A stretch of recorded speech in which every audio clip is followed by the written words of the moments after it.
So Vaughn, I'm going to add you. I see we got a few people in here. Vaughn added you as a speaker. First of all, thanks for coming in. I know you're just getting back from your NBC Sports gig, and congratulations, man. You're looking great on TV. So Thank you. real quick, how's all that going? Because you look like, I mean, you've always been a pro, but like, are things like happening even more for you now, or is it just kind of the same? You just happen to be looking amazing. What's going on? Yeah, I mean, I literally everyone's been telling me that I look better than I had before, and I think it's, a lot to do now that my habits have changed. Just from eating. I'm not a smoker anymore. I was never really a drinker. I've been working out, journaling every day, trying to read the Bible every day, just doing things differently. If you followed me, it's a lot of it's been because of the surgery that I had that really came out of nowhere. It was an emergency surgery, and not to be one of those people, but like the doctors told me, if I didn't come in that day or the next day, like good chance I would have lost my life. So, Whoa. when you're 32 or, you're younger in general, you have to start making changes and be different with your habits. So, yeah, I lost 30 pounds from the surgery, man. And I've gained like 41, 42 pounds since it. So, I'm weighing more than I have before, but yeah, I feel like, physically, I look better than I have in years. But again, it's due to making those choices in your habits and being cognizant of how you were living before, and you shouldn't be living like that moving forward. So, if you don't mind me asking, I thought, and again, I wasn't as tied in as I should have been, but I thought you had been in the hospital. I thought it was related to some of the Crohn's issues. I didn't realize it was Yeah. like some big surgery involved with that, though. Yeah. I actually went to the hospital like a couple days before Christmas to the ER because I thought I was just having a flare up. I mean, I've had Crohn's for over 20 years and I pretty much had it to control my whole life. And they thought it was a flare up as well too. Ran some tests and was like, all right, we'll do a surgery if we need be. 5 to 6 weeks from now. And literally the day after Christmas, I'm painting my kid's room and then I just almost faint. I fall to my knees and I'm like, what is this pain? Called my girlfriend because she was taking the kids sledding, and I said, "You might have to come home. Like something's wrong. I don't know what it is, but this is worse than before." And took me to the ER, and I literally just start throwing up everywhere when I get to the ER. And they're like, "I don't know what's wrong with you, man." They gave me some medicine, and then I just start fainting. They took me back to do a CAT scan. I woke up. They started, asking me what's my name and all that stuff because you know what they do when you're at the hospital. I Hmm. got halfway through my last name and I just zonked out. Woke up in another room and they're like, "We're about to do emergency surgery. You have a hole in your GI tract." And I Whoa. was like, "What does that mean necessarily?" And they're like, "Basically, you have some dead intestines. There's a hole inside one of them, and your white blood cells, your red blood cells, that's all off. But there's things getting into your bloodstream that shouldn't be there, and that's why like you're getting this pain and you're passing out constantly." So I'm like, okay, I mean, yeah, do the surgery. My mom used to be a medical assistant whenever I was on high school, so I put her on the phone. My girlfriend put her on the phone. I'm like, call her and walk her through everything, just so when I wake up, I know what's going on, so you could tell me or you can tell me. And basically, they said that they started putting a tube down my nose, which was incredibly just does not feel good. I could not believe that Hmm. was happening. But I got an ostomy bag, and they told me like if it's life or death, you're gonna wake up and have an ostomy bag. And I was like, I never wanted one of those. That was always a fear of mine. And I saw how a kid got treated when I was in middle school that had one. So like, I didn't want to be one of those people walking around with an ostomy bag. But now that I'm doing it, I realize that it's not nearly as bad as you think it would be. It's very manageable, but yeah, I mean, tons of things hooked up to me, holes all through my body. They cut me open, so I had 30 staples on my stomach for 4 weeks. I mean, incredibly painful and not fun. Even trying to get up and walk in the hospital afterwards, it's like your body's made of stone, and you're trying to move it and make it like Jello once again. But it's been a crazy process the past 2 months. But again, it's made me try and be a better person and a more positive person because I haven't been nearly as positive as, someone in our field should be, someone that's working a job that they've always envisioned working. So, I'm trying to be the best I can and every day, it's not easy, but it's easier knowing that I've got through most of this already. It's interesting you say that last part about the positivity because, like, I feel like you could be chasing down like something that you actually like doing, but once you're there, you forget that it was the thing that you were chasing, and you're like, Oh oh, yeah. this kind of sucks. So you just like kind of like fold to like everybody else's social norm, which is like, I got to go to my job. Like, Yeah. how have you switched that up? How have you switched that mindset Well, up? honestly, man, I mean, it's easier. Before, like, I drive an hour and a half to 2 hours to get to NBC, and then the same drive back. So like any given day, I'm driving 3 to 4 hours to go do that job, to be on TV for 1 minute when everyone else is on TV for 2, 3, 4 hours. And that's I'm trying to get to the point where my drive is more meaningful because I'm on TV longer, and then you're on Hmm. TV longer, you make more money and you get more opportunities. So like I'm still working through those things, which I mean, now honestly, like I've been having stomach pains the past few days because it's 3 straight days now. I've been in a car for 3 to 4 hours each day. And Wow. it's not as, not as I thought. I didn't know how it would be, but now I know it's not as convenient. But at the same time, it was more convenient when I was winning. I lost tonight, so that kind of sucks a little more. But it's like watching everybody work Super Bowl media week as a media member, watching the Olympics happen, watching NBA on Peacock, watching other people try to fill my role on college basketball, giving out bets on Peacock. Like all that stuff also motivates you because you want to be in the mix, right? You don't want to be on your couch getting better. You don't want to be on your laptop or watching everyone else.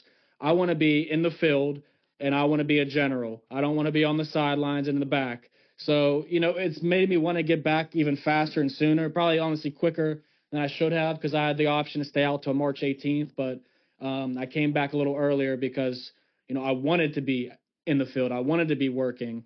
But, it all comes with also being hungry. Sia, I'm sure you're in a position too where you want more out of life and, you're going to take every opportunity possible. So if my only opportunity right now is being on TV for 1 minute and giving out a bet, then I got to take that opportunity and run with it. But hopefully, next year when I do college basketball, I'll be at a desk.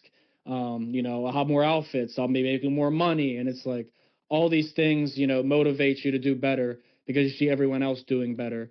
And, when you have a health problem like I do, it's a little bit of a disadvantage. But at the same time, like, even showing up on Tuesday, they put me in clothes and I'm like, oh my God, this is the first time in my life my pants don't fit.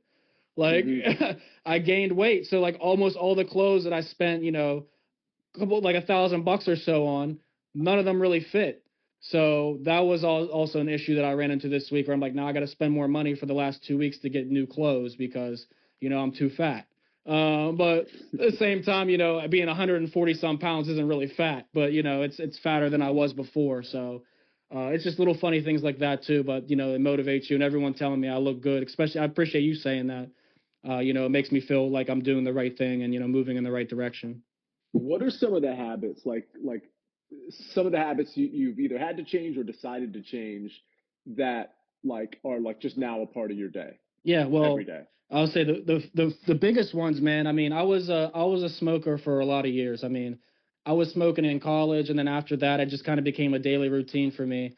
So that's not good for Crohn's disease, obviously. I mean, that's one of the negatives outside of drinking. That's probably the number two biggest thing. So cutting that out wasn't as easy as I thought it would be because I tried to quit a few times in my life. But when I was living alone, I moved to Connecticut, didn't have any friends, any family near me. That's when depression and things start to happen, and it starts getting a little tougher to break habits and to break those social norms that you want to be better in. That I'm not talking to as many people, I'm not being social, and I'm not going on TV at that time. So it made my life in my mind. I mean, I feel like there was a year and a half, 2 year span where I wasn't on social media enough. I wasn't talking about my journey enough. I wasn't being as positive I should be. And now I changed that. The eating habits. I mean, eating out. I did that a good bit, when I lived in PA. I love Chipotle. I love Chick-fil-A, which I'm sure most people do. But those would tear me up too. Fast food would always be a huge negative for Crohn's disease. So I haven't had fast food in over a year and a half now, going on 2 years.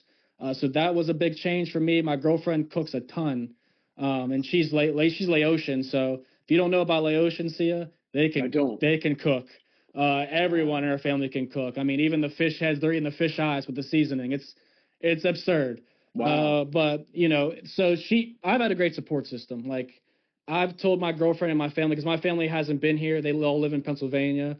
Like if I was by myself when this happened, I'm toast. And I'm not positive. I'm Yeah. not going to be positive at all. So having a support system, I think, is, huge when you go through real things in life. But, not smoking anymore, not eating healthy, eating better. I think those are the two biggest driving factors. It doesn't hurt to journal and write down your process too, just so you're staying on top of your feelings either. Are you doing that as well? Yeah, I mean, every day I've been journaling for the last like legit 67, 66 days or so. And it's, it's helped me talk, like, even if I don't talk about certain things, because we don't want to be that guy. I'm sure there's a couple people Yeah. that listen to this. You don't want to be that guy that complains too much to your girlfriend or your friends. You don't want to be the guy that complains you're losing a bet or losing bets in general, because no one wants to hear that.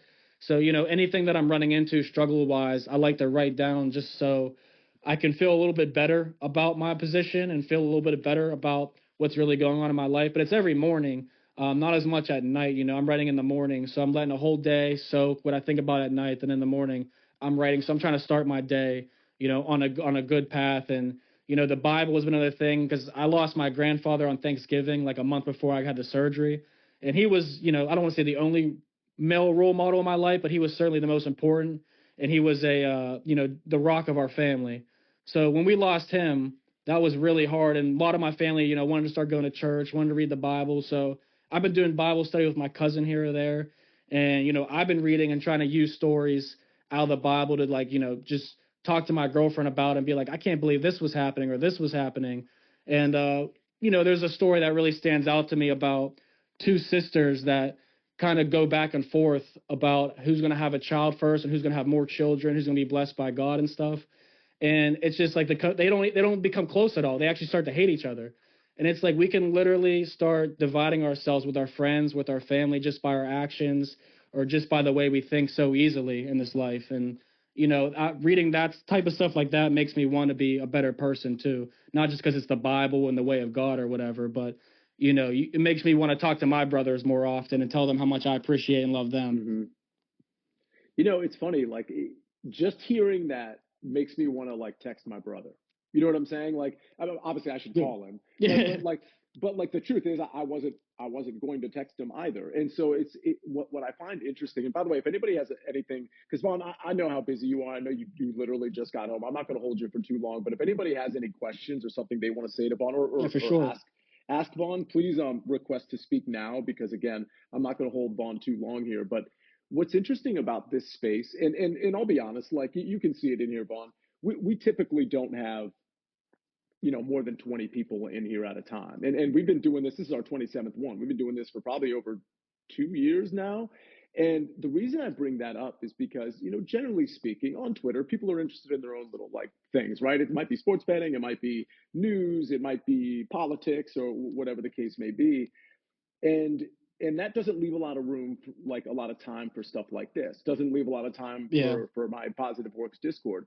But what's so interesting about that is that just having this conversation and just you saying just a few things here and there, first of all, like about the lifestyle changes, I think are really important, because I think it inspires people to be like, oh, well, I don't need a severe medical condition to change. And Vaughn had that, but he changed, and he's all the better for it. So like maybe I can start making those changes too. But the other thing is just like sharing thoughts about like the sister story in the Bible, and telling your brother you appreciate him, or whatever, or your brothers that you appreciate them. Like those conversations, they don't happen unless there's something specific like this that is happening on social media. Yeah. Otherwise, you're just like in the negative stuff, or you're in the gambling stuff, or you're in just the life stuff. That there's never really time to have a conversation that where it triggers somebody saying like, yeah, it makes me want to like tell my siblings I appreciate them, and then that inspires me to be like, yeah, I should probably text my brother. And then Yeah. what does that chain reaction lead to? I'm not 100% sure, but I know it's positive and not negative. Yeah, exactly. And it's like, I mean, me and my brother have always been, somewhat competitive, even though, like, we're pretty close. My middle brother Alex, and he graduated from Harvard this past summer, and now he's at Carnegie Mellon, and he's doing big things, trying to start his own business and stuff. And it's like, when we used to talk a lot, we would be taking smoke breaks and then speaking to each other on FaceTime or calling each other. But now neither of us smoke, so we're not like calling each other as much anymore. And and then we got this competitive edge where I'm trying to, basically, it's a bet on who makes $1 million more, who makes $1 million first. That's not happening unless I win a contest, but he's opening a business and everything, so it's like there's a competitive edge between us two all the time. But now we're not talking nearly as frequently. And my youngest brother, I mean, he was in the army, still lives at home with my mom, and he's trying to figure out what he wants to do in life. But he's going backpacking from Georgia to Maine, starting in April. and it's going to be like, a 4 to 5 month journey. And, and I think about whether something happens to him, because I don't talk to him nearly as much as I should be for someone that's going on a dangerous trip like that. But I think we all need to find those ways. We don't need something like health scare to be the reason why. Like, Hmm. it's easier to change your habits or to change your ways when you're in your 20s, your 30s, and you have a scare. But if anyone's listening in your 40s, 50s, 60s, like, you absolutely can still make changes. It's just hard to do that because your habits have been longer. And I think that's something I really realized, because when I was in the hospital, everybody, Sia, was telling me, "Oh man, you're the most positive person we have in here. You're making our job so much easier this week. It's been a pleasure talking to you and just hanging out with you." And I'm like, me? Me? Like, dude, I'm the person that's the first to complain about something. Like, I've always been that way. In Connecticut, being up here, it's rough being in a small state that's a top five most expensive, and you don't have as many things to do. So I've been a complainer for sure, but you can change your ways as much as you can. Like, I could have gone on Twitter tonight and sit here and complain all I could about my winning streak ending on Peacock, but it's just time to start a new one. Like, Sunday, I go back, start a new one, and that's the way to look at stuff. One more question, unless somebody wants to come in and ask you something. So I know a lot of people. It's not that they resist change. It's that they don't think they can. Like people who are out of shape It's or hard to people who are change. just down. Yeah. So I'm wondering, you know, obviously, like you said, nobody wants a medical event to force change. Like, what is there any advice you can give to those people who feel like that they're like trapped by, like a lot of people think they're trapped by just like their daily routine. And Yeah, maybe you thought that you too. could. It's like, well, I have to go here and then I have to go here. I can't eat healthy because of this. I can't go to the gym. I can't wake up. I live in a cold environment. I can't Oh go yeah. outside. Like, so how do you overcome those thought Oh yeah. processes? Being a stepdad now, I can easily make excuses on, like, I don't have time to go to the gym or do other things. But honestly, when you see other people start doing things that make you like proud of them, it makes it easier. Like, my one of my best friends, his name's Denny. He's coming up actually to visit me in 2 weeks. This guy has been getting to the point where he, in high school, the best wrestler I ever seen. He was a nose tackle that got 10 sacks in 4 straight seasons. Like, this guy was an absolute animal at 225, 230 pounds. He got to up to 290, started hitting 300, and he was like, dude, I got to do something about it. And we were living in PA together, and I kept telling him, like, dude, you could just go to the gym tomorrow. Just go to the gym tomorrow. And he's like, I need you to go with me. And obviously, I'm like, I don't know if I want to go every single day, but you know what? I'll go occasionally with you. I moved, and this guy, when he came to my Paps viewing, he was in such good shape. I'm like, what have you been doing? He's like, I'm going to the gym every morning before work because that's what you told me. Like, if that's the only time you have to make it work, you have to make it work. And I kept telling him he was having girl issues. And I said, dude, you don't love yourself enough. That's why you're having girl issues. And now this guy's in such great shape. He's not having as many problems. And when he came to visit me, he said, can I borrow your car? He's flying up here. He said, can I borrow your car? I said, sure, for what? He said, because I've been going to the gym at 5 in the morning, Monday through Friday. I want to keep that going. I said, shoot, bro, I'm going with you. I'll just walk on the treadmill because that's all I can do. But you could start today. You could start tomorrow, like losing weight, stopping smoke. Like, certain things are going to be harder to do. If you have an addiction to something, obviously that's going to be hard to do. But if you have someone to do it with you, it makes it easier. Like, when I quit smoking, my girlfriend quit smoking. She was an occasional smoker. She's like, I'll just stop smoking with you. And I'm like, well, Mm, that makes it easier for me. Just hmm. the same as Denny saying I need a gym partner. When I wasn't there, his brother started going with him. So it's like you can find somebody else to do these things with you. And I think that makes life a lot easier too, because it's not easy doing things by yourself, Sia. I mean, we all know that, but habits can be broken and you can start new ones. You just need to do it consistently somewhat for 2 to 3 weeks. Follow up real quick. When you told your friend who is now in an incredible shape, like a girl's not gonna, you're not gonna get a girl until you like or love yourself, whatever you said there. Yeah. Like, why did you say that to him? In other words, like, what did you notice about him that you felt justified in saying that? Well, I mean, just him in particular, he was the type of guy, like, if we went to a party together and music started playing, he would just dance because he'd be like, I love this song. He wasn't that confident himself anymore. But for myself, I think all my relationship struggles, because I was in a 4.5, 5 year relationship when I moved to Connecticut.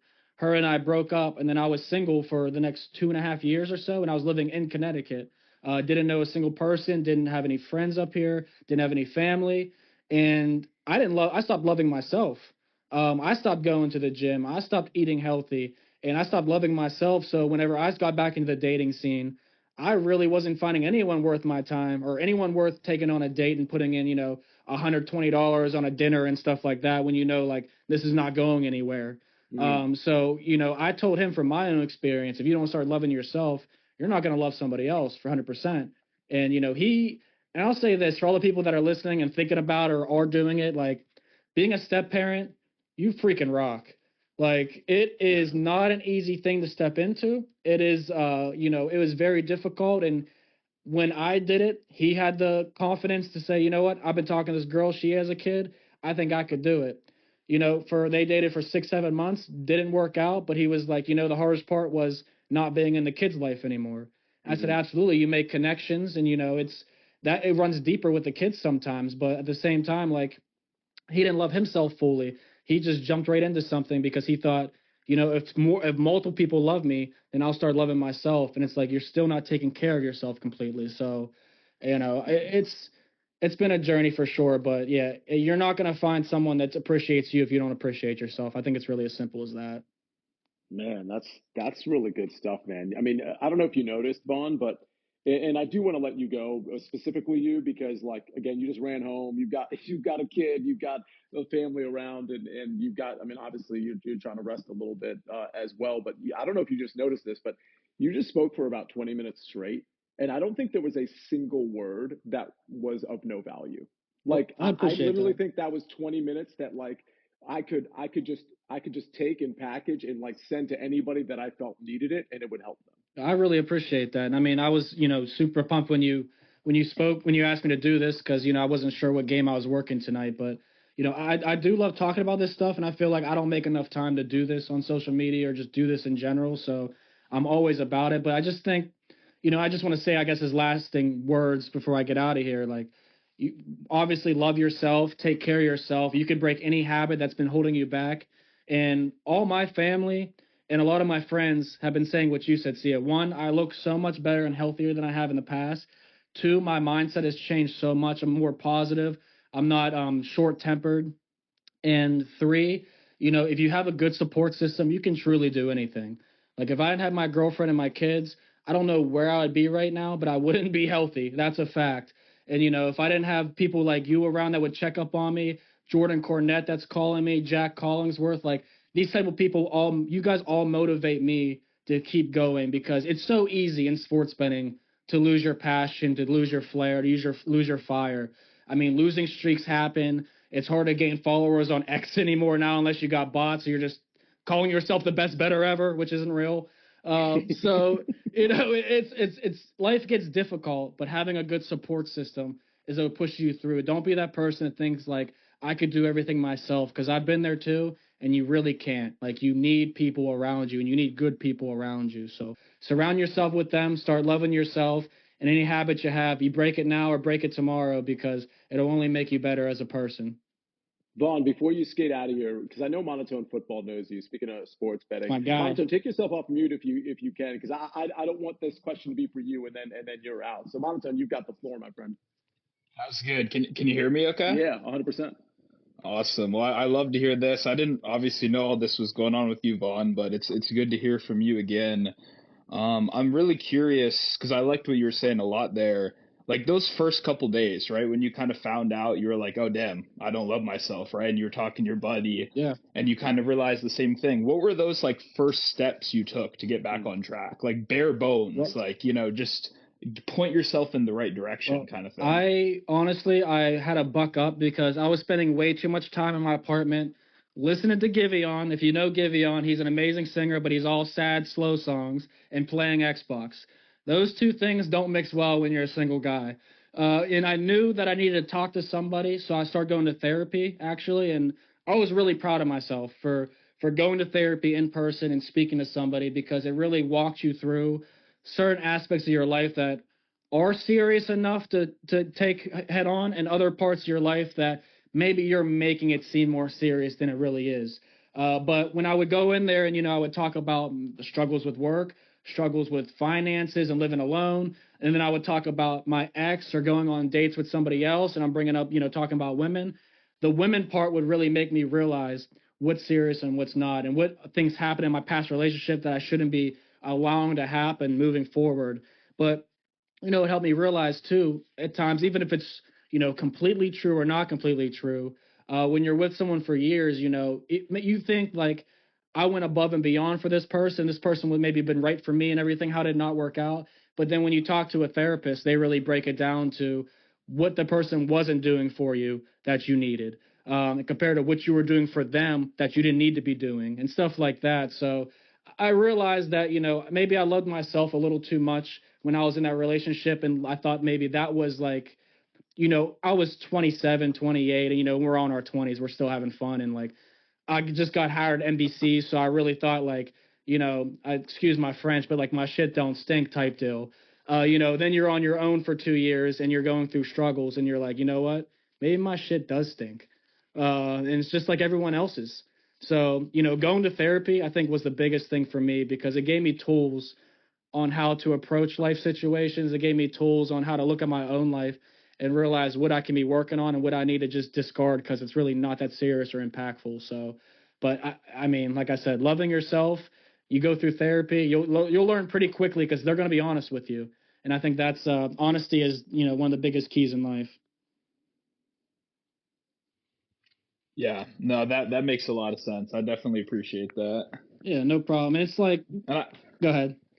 I was just gonna say, I think that's probably one of those things that it doesn't hurt, right? Even if it doesn't necessarily work out for you, like there's no negatives in talking to someone else No, That's and right. not at getting all. another opinion. Not at all. Speaking of, Vaughn, so therapy is so widely available now, including like online or with an Huge, yeah. app or whatever.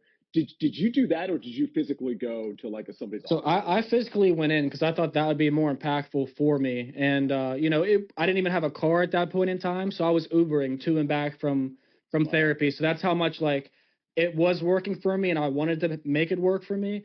And even the guy, my friend I was just talking about, Denny, the one that lost a bunch of weight, he's going to therapy right now, and he tells me like that has helped him. And I think it's important. My girlfriend went through therapy for 2 years. I mean, she was in some tough relationships. Sia, we actually talked about that previously, but Yeah. that therapy for her, definitely helped. And after this surgery and everything, I contemplated on going back to therapy just in case this is going to be a very hard transition for me being back home and not being able to do as much. Like, I'm not supposed to be lifting 10 pounds, anything higher than 10 pounds right now, because I could tear the inside of my stomach. And it's like, as a man, how are you not shoveling your own snow and doing stuff like that? Mm-hmm. It's hard to do, but I signed up for therapy to do it online, on Zoom, and that person bailed on me the first meeting we had. And Wow. that kind of sucked because I was really looking forward to it. But I'm like, you know what? As someone who already went through half a year of therapy, as someone who's journaling every day, as someone who's picked up a Bible and has a good support system, maybe you're stronger than you really are and you don't need therapy right now. Maybe that's a sign. And since that point, it's been like 5 weeks, and I feel way healthier than I was from that point on than the point before that. Mm-hmm. So, I feel like I don't need it right now, but would it hurt to do it? Not at all. Like, it'd still be a positive to be speaking to somebody and walking I through think that. I think that's such a really good way to look at it too, because I'm thinking from, I mean, I guess, because therapy and stuff like that comes up a lot. I've never gone to somebody, or I've never really thought to, but then again, A, maybe I need it, but B, what's the downside? Like, that's the thing. It's like when you couch it like that, like Monotone did, I'm like trying to figure out what the downside to therapy would be, other than just like the actual expense of it, which in the scheme of things probably isn't that much relative to the No. potential gain. Yeah. What's the downside? I'd say the only downside that could be sometimes when the honesty hits you, it makes you feel a little sad that either I didn't think about that, or maybe I'm a certain way right now and I need to break that habit. Because if you tell your therapist, hey, I have a smoking habit, I'm smoking 6, 7 times a day, they're going to be like, do you think that's a good idea? Like, do you know what that's going to lead to? And they're going to tell you statistics and other things. And it's like, they're going to make you, again, excuse my French, they might make you feel like you're a piece of shit. But at the same time, do you need that? Absolutely. Someone needs to be telling you these things. And if someone has degrees in that field, they're going to make it feel more valuable to hear from them rather than your mother, your brother, a friend, because we don't take all the advice from other people in our life as seriously as we take it from a therapist, because again, they have the degrees, they've been through this, and they talk to a bunch of people. So it's like the only downfall is sometimes you will feel a little worse about yourself, but in the grand scheme of things, like you said, Sia, it's all for the positive gain. It's all for the benefit of you getting better. So that there is really no negatives unless you feel bad about yourself for a little. And I definitely, I 100% felt bad about myself a few times leaving therapy. But at the same time, when I went back the next time, I was so ready to tell him, hey, I was working on this. Hey, so instead of me going on a date with this girl and spending $120 at dinner, we just hung out at the house and I made her dinner, and like that's more engaging anyways. Stuff like that, if you're in the dating scene. So it's like I was super excited to bring up certain things like, hey, I'm working on myself and to let them know that I'm working on myself. But again, it doesn't work. It may not work for everybody, but at the same time, I think it would work for at least 90% of people going to therapy. Well, isn't part of the point of therapy too? Now that I think about it, like, and the same goes if you're talking in Twitter Spaces or in this particular one or in my Discord or talking to a friend, like, having somebody holding you accountable Yes. as opposed to you holding yourself accountable, where you can kind of cheat on yourself a little bit. Yes. Having to go back to that person and basically update them on what you've accomplished is something that like actually will get you to accomplish Yes, things. and it's like it's so hard to talk to people about being accountable. Like as a step parent, like we split custody with our daughter with my girlfriend's ex, and I mean, this guy, talk about, I mean, I'm not trying to Yeah. diss them, but like the accountability Yeah. factor sometimes, of other people, you try and tell them like, you got to be accountable when they get upset with you and they snap back at you. But it's like, you can't get through to people. It's up to people in general to take their own accountability, to go seek that help to themselves. But, having people do that for you, or, journaling yourself, writing down goals every day, I think that's important too. Like if you're trying to lose 50 pounds, one of my friends said, I want to lose 40 pounds in the next 7 months before I go to Italy. And I'm like, why only 40 pounds, bro? You could lose way more than that. Like, and it's just like you can go further and take steps every day to accomplish your goal and go past that goal. Why just stop at 40? So it's like, I think it's not easy. It's very difficult to hold yourself accountable for a lot of things. But, even tonight, man, I called my girlfriend before I got on here. I told her what I was doing. And I said, hey, I'm going to try and not be a negative person tonight because Villanova's absolutely scoring more than 69 points. And I said I was going to go with the over 133 and a half. It hit 134. I would have had an electric victory tonight, but instead my streak of 8 straight on Peacock loses. And I've been doing the rollover, Sia. So like literally on Tuesday, yes. Now I've started the last 4 bets. So like on Sunday and Tuesday, we'd have been talking about like $3,000 to win like $6,000. So I didn't even tell her that till tonight, and I said it's dead, it's over. That new fridge, that stove you want, it's all on hold, baby. I'm sorry, but we laughed about it. She's like, you never know, Villanova might not score 8 points in the fourth quarter. And I said, wouldn't that be fantastic? But again, she's the positive. Sometimes I'm the negative, and you need to feed off someone else that has positivity so that you can fill yourself. So yeah, I don't know, man. I appreciate you having me on here, and it's like, even though, I'm gonna go upstairs and hang out with my kids, eat dinner and stuff, like I was excited to talk to you guys about all this and excited to like spread positivity because for the first time in a long time, I feel like a positive human being, and I feel like that goes a long way. Well, what's ironic about that statement is you've been on this Spaces kicking it off with me a couple of times, and maybe to your point, I guess maybe you didn't sound quite as positive, but you were super, in my opinion, positive and had so much value. So the fact that you've even stepped it up even more is like, I'm sure you're impacting people every day, even people that you're not even talking to at great length. So that's really cool, man. Thanks for hanging out with us. Thank you. Go hang out with your lady and whoever else. Really appreciate you, man. Thank you. I appreciate you guys, and yeah, best of luck, and see ya. Let's do this again and more often, man. Let's 100%. In fact, on the next one, I'd like you to join me. Maybe in like a month or so, 3 or 4 weeks. I'm so about honestly. it, man. And yeah, even like we'll talk via text, but yeah, I'd love to do stuff like this more often with you. So enjoy your night, everyone. Thank you for listening. Appreciate you. Appreciate it, Vaughn. Does anybody else want to jump? I know, Monotone, you're in here already. Do you have any follow up for me or anything? If you don't, that's totally cool. Byron is in here. Byron, I heard the first round leader today. You'll be proud of me. Austin Smotherman of all people. Can you believe it? Thanks for being here. Brad Betts Footy is in here. What's up, Brad? We got Josh in here. Chris Kish, who's helping me with the Discord, helping me with the Positive Works YouTube channel. Hey, Chris, I think we found our next guest on the Sia Nejad Sports, the Positive Works interview series. Why shouldn't it be Vaughn Dalzell? Like, perfect, right? I thought the last 25, 30 minutes, just him talking was like kind of incredible. Super inspiring. Absolutely love that. Jeff Stenberg's in here. Moshe Stern, who I spoke with on the phone not 5 hours ago. So Moshe is in here. We got Dave Swishy in here. Askia is in here. Love that. And Jeff Stewart. Anybody want to jump in and give us an update or just ask a question or anything like that? Again, these don't have to go long. We got Schmoak in here. I recognize most of you from the Discord. If anybody in here or anybody listening to this after the fact isn't in the Discord, please contact me so that you can get in there because I think it has value. It's slowed down quite a bit, if I'm being honest. And I'm not 100% sure why that is, although it might be partially my fault with respect to not being quite as active, especially during football season. It's a little bit more difficult for me to do that. But I'm trying to be active in there now. So if y'all think it's helpful, that's great. If you don't, then that's totally cool too, obviously. Let's see. Anybody? I don't see anybody requesting. Yeah, again, we don't have to that like to be honest, that was such a good like 45 minutes. We don't actually have to go our typical hour, hour and a half.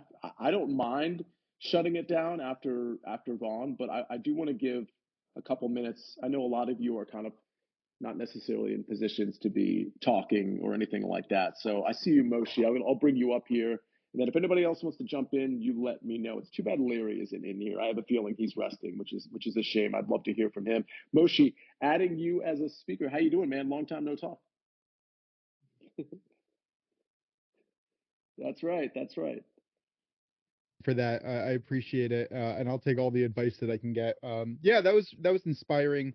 I really enjoyed hearing him talk. I struggled with a lot of similar issues, so being able to hear someone who's made it and hearing his take on what he's doing right now was very interesting.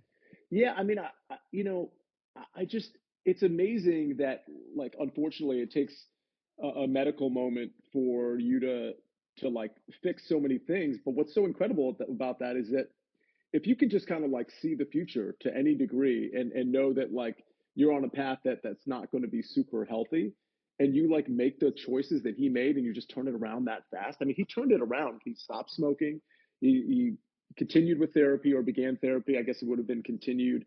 He mentioned the video game thing, like, you know, maybe not playing as many video games, which tells me he's probably being a little bit more productive. He's eating right and he looks great. Like all of these things like work very well together. Yeah, yeah, and I did my own personal changes similar to that. Not from any scary story, but just because I fell walking up the steps and broke my wall because I was too big. That was my wake up call. I actually was curious to hear his opinion or maybe someone else's because I quit smoking. I was a smoker for probably close to a decade, and vaping and smoking, same thing. But every once in a while now, when I go out and I go out drinking with my buddies, like I'll have a cigarette or two. Um, I don't know. I guess I just wanted to hear if anyone had any thoughts on if that's a terrible idea or not. I mean, I'm certainly not in a position to tell you one way. I am curious though. Like when you say, like when you go out, you have a couple. Like what would that mean in a given month? Like how many cigarettes? Is that like a full pack's worth, or are we talking Oh more or gosh, less? no. I bought a pack when my wife and I were in Atlantic City, and I think I've had two since then. So maybe like two or three a month. I mean, I'd like to think that that type of moderation is like a nothing, but I like again, I have no idea. But that sounds like virtually nothing. So I mean, I don't know. It'd be Yeah. one thing if you were going out drinking like once a week and you were having like, you know, 4 or 5 cigarettes in every given night, in my opinion. No, it's probably max two. I mean, But honestly, the thing yeah. is, it is like a bad habit though. So like if you were just trying to be accountable to yourself, forget about like the actual health risks. If you were trying to be accountable to yourself, my thought would be, okay, let's see if you can break that particular habit that's not even really impacting your life much at all. Like, can you just like, do you have the willpower to just be like, I'm deciding not to do that? I do think there's something to be said for that, regardless of whether it's like beneficial for you from a health standpoint. Yeah, and that's honestly how I quit in the first place. I tried a few different methods. Nothing ever worked for me. The only way I was able to really stop was I just told myself, okay, it's time, and then that was it. It was hell for I don't know. The first 3 days were sucked. The first few weeks sucked. But like after a while, it was fine. And then for 5 years straight, I didn't touch any tobacco at all. And then I went out with my friends. They went to a hookah bar, and I took a puff or two. And then, I was just like, all right. No, I don't know. Every once in a while, it seems like it's okay. But again, like I don't have that much extensive history with addiction, even though it runs in my family. And I was addicted to painkillers for a slight little bit after I broke my collarbone playing football in high school. But other than that, I don't really have that strong of an addiction streak where I was like, I don't know how this is going to affect me going forward, you know? Monotone, I saw you kind of like do the hand raise thing when he said something about smoking. Are you a smoker as well? I mean, I smoked weed for like 4 years straight. I stopped recently as well. So I think Vaughn, that's what he was talking about too, right? I'm not sure if he That's a good clarified point. on I what he didn't. was, but I think that's what it was. But I'm not 100%. I know it's a little bit different chemically, but I would say if you're able to have the self control to only smoke like, one or two cigarettes, obviously, like you said, that's still it's not like a net positive. So like, it's probably Right. fine to cut that out. But I think that shows that in your head, you want to not smoke more than you want to smoke at this point, right? If you've had these problems in the past where it was such a daily part of your routine, and then now you're able to just have one or two, that seems like a solid, testament to your, I guess, like emotional Sure. strength, in a way. Sure. Like I don't Yeah. want to make this seem like a positive necessarily or anything like that, but like if you're really able to just have one or two and go back home and not think about it anymore and not go, man, I wish I had another one right now, like that kind of thing. If that's not there, then I mean, I don't really see why that's super harmful, Yeah, but I don't disagree with you, to be honest. If anything, I think it's more of a like the game you play with yourself. Can I cut that out? And even if it's like not even that big of a deal from a health standpoint, can I cut? But I mean, again, you're having. It's funny when you say smoking and weed versus cigarettes. Like sometimes, like I'm not even sure what people are talking about. But Moshe, in your case, you were talking cigarettes, right? Like 2 cigarettes per month seems like Yeah, yeah, yeah, absolute yeah. nothing. Honestly, I have daily edibles. I have IBD and polyps in my stomach that are kind of make day-to-day discomfort kind of sometimes extreme if I don't take care of it. And Mhm. when I say take care of it, I mean diet, exercise, sleeping right, doing all the things that we need in our life to be healthy. So I actually take daily edibles, not so strong. It's like a 2-to-1 CBD to THC if anybody knows, but it helps me tremendously. So I don't get the same kick out of like smoking weed as I think most people do. Um, even though I guess I'll occasionally partake in that when we go out. But yeah, no, I was referring to cigarettes. Yeah, fair enough. I know we've got Dave requesting to speak. Moshe, I mean, I can keep you on as a speaker, but anything else you wanted to add before I bring on Squishy? No, no, I guess just the one last thing was the way that I quit smoking and the way that I have still formulated it in my mind is that it's not a part of my daily life and that in no way, shape, or form can it enter into my regular thinking. So when I wake up in the morning and I'm like walking the dogs and I smell a cigarette, just as I have for the last 5, 10 years, I still want it, but I don't in any way crave it as in, oh, this is reality. I can take advantage of it. How did you do that though? Like Oh, I just what? had to mentally set myself up over. I built it up in my mind while I was smoking to quit by making it not a part of my life anymore. And then Gotcha. as soon as I removed it as a part of any aspect of me being able to do it in my day-to-day life, that's how I ended up just quitting because I didn't allow myself to have it. Gotcha. Fair enough. All right. Dave, I am bringing you on. I know you were you got in our Discord, said you were going to be here late because the kids have a later bedtime. That's great. So uh, how old is your youngest, Dave? Um, Thanks for having me on, guys. Of course. Yeah, no, and I want Moshe to stay on too, if he can, on the mic. My younger boy is 6.5, and my older boy is 10. Gotcha. Okay. Well, how's everything going, Dave? It's going great. It's going great. More strikes than gutters, as Big Lebowski would say, and that's good. So life is happy, and challenges like everybody else is facing. I think I'm in a good spot. I feel very good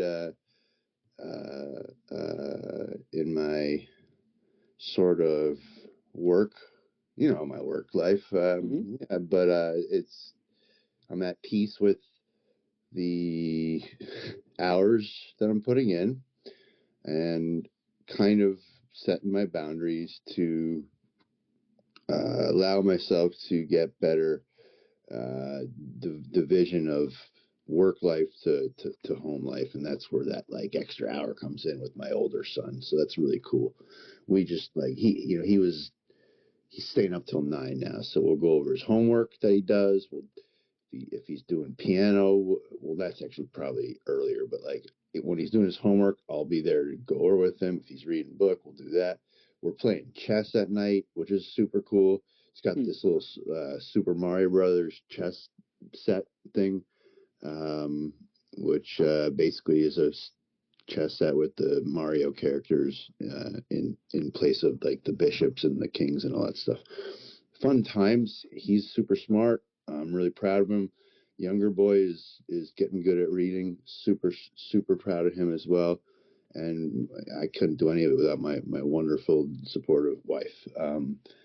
And it's I know that when speaking about the therapist, was his name Don? Oh, Vaughn. Vaughn. With a V, yeah. Okay, I'm gonna want to give him a follow because that was cool. He's an excellent dude.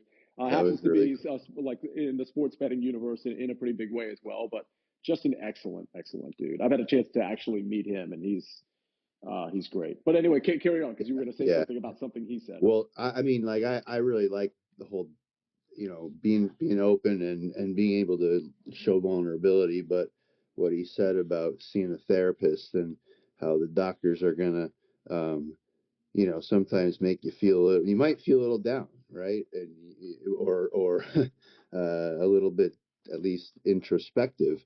And the first thing that came to my mind is, man, like that's why, that must be why doctors are such bad patients. Like we're terrible. Like male doctors are terrible at being a patient. Like they don't go to their doctor. And it's like maybe they don't want to be judged. So I'm thinking about that, and I'm like, that helps me kind of approach this, and even in a maybe slightly different way. But I do, I guess, for those here that don't know, I mean, I have, I can be an expert opinion on this whole smoking thing. So, Moshi, if you don't mind,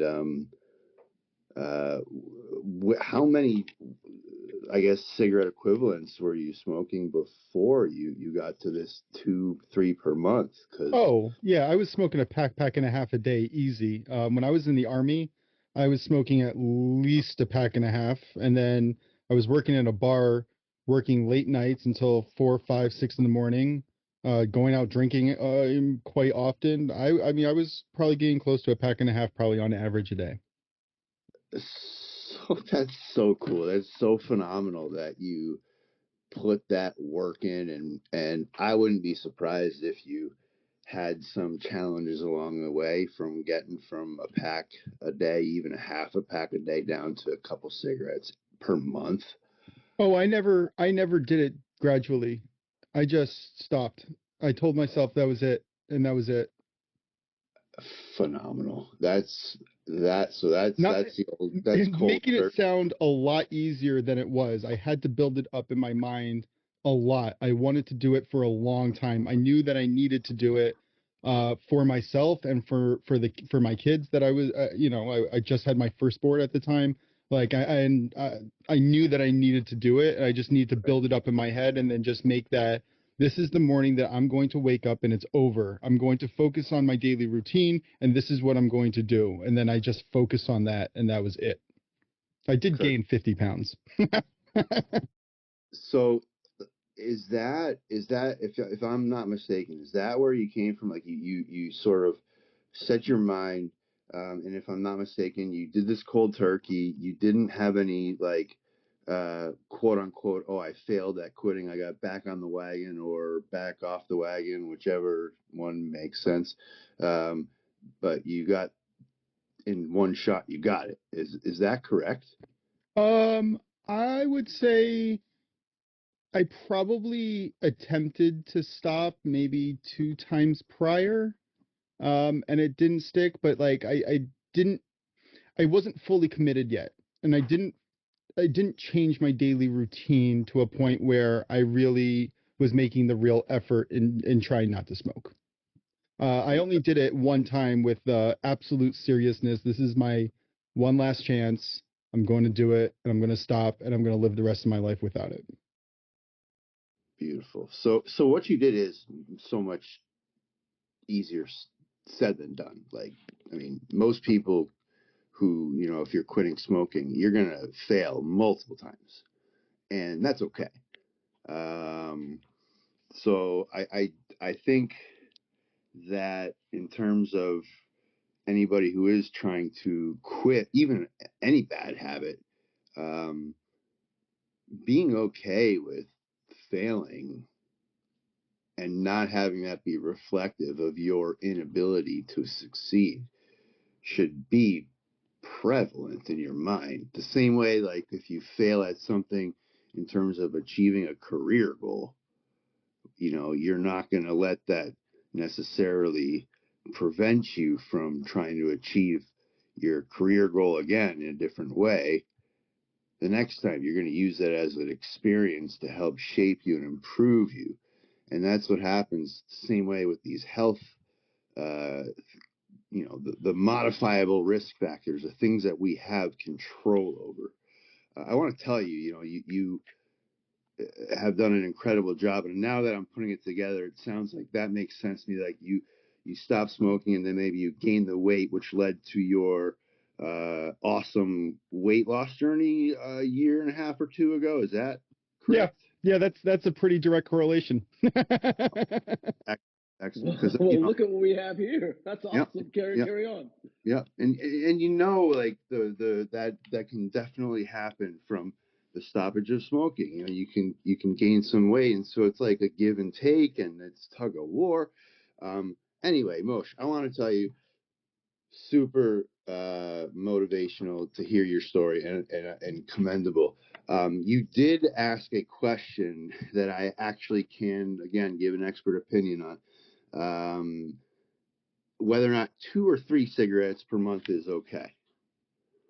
And oh my God, I feel so bad. It's not. It's not. I just had to take myself off mute so you can hear me laugh. I'm so sorry. Ah, gosh. So Okay. tell us why, because I Yeah. wasn't Yeah. sure either. Go ahead. Yeah. So, so the American Journal of Preventive Medicine did a study in 2018 about like basically low quantity, very very few cigarettes, right? So they did this study and they found that lifelong non-daily smokers who smoke very few cigarettes per month have approximately a 72% higher all-cause mortality risk compared to never smokers. So, like people, I guess 6 to 10 cigarettes per month can show a statistically significant increase in mortality risk, progressive increasing at higher consumption levels. Even those that smoke fewer than 1 cigarette per day throughout their entire life have a 64% higher all-cause mortality risk. So, smoking 2 to 3 cigarettes per month is associated with significantly increased mortality risk. Even at that extremely low level of consumption, the evidence shows there's no safe level of tobacco exposure. Health risks kind of extend across all causes of death: lung cancer, cardiovascular risks. So, fewer than one cigarette per day even can actually carry a half the excess cardiovascular risk of smoking 20 cigarettes per day for coronary artery disease. And it actually counts for increased risk of bladder cancer, pancreatic cancer, bronchitis, asthma, and other heart disease. But it is,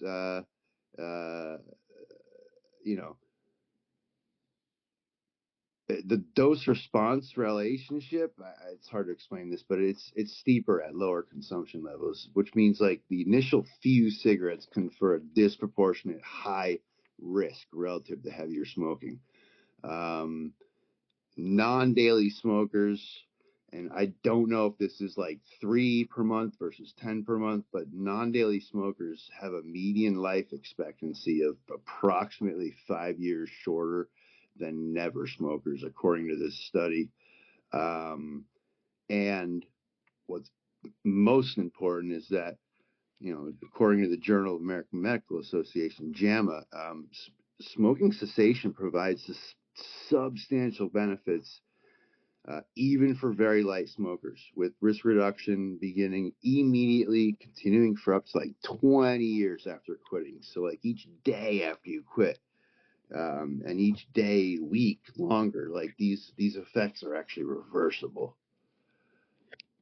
Well, if I ever forgot that you were a doctor, I sure won't now. It's what's so interesting too is like this is all very useful information. Like you never know what you're going to get from these spaces. Like it just I think this is super useful. It might be boring to some people, but at the same time, and we only have a handful of people in here anyway. But at the same time, it's like, oh, this is information that like we can kind of take with us and potentially apply to our lives. So Dave, I think this is great. Davy Downer, I'm so sorry, guys. No, not at all. Thank you for answering. I appreciate it. And it was a genuine question. I wouldn't have brought it up just to hear myself speak, although I do tend to feel in awkward stasis with my voice. But think about like the relative risk reduction that you've accomplished so far. You've made such incredible strides, and do not be afraid to give yourself credit while not being complacent. Set that next goal. Yeah, 100%. There is no, right, Sia, you've talked about this a number of times. There is no middle. You are either going up or going down. Yeah, exactly. No, I mean that's great, Dave. I know Brad Betts has requested to come in here. Anything else you got? No, I can stay around and put on mute, but yeah, that's fine. I think we have to wish you congratulations, my dog, for padding some people's bankrolls today and always. But that was a ton of fun. I mean, like turning a pizza into like a whole meal catered. I'm still scanning Twitter to see some people posting tickets. Some people put too much money on these first round meetings. I always say sprinkle, and I actually like mean that, like $10 or less. But some people don't want to take that advice. But that was definitely a fun. This was like the highest, the longest odds single play that I've been able to be a part of. It was very fun, and it's all good as gravy for the folks getting ready for the Final Four. So I can't go ahead, Dave. Finish your thought, and then I'll say one other thing. I just want to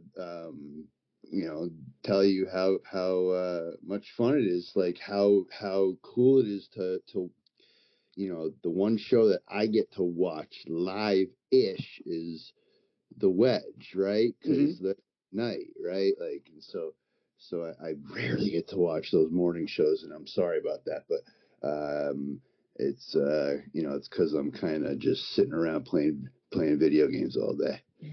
I'm just kidding. But I wanted to say that I appreciate you, and it's fun to be here, fun to be a part of this crew. And if there's anything like that we can do to help boost up the spaces, I mean, I kind of personally think it could just be like a January, February low, but like we can definitely spice things up. Are you talking about the Discord or the Spaces?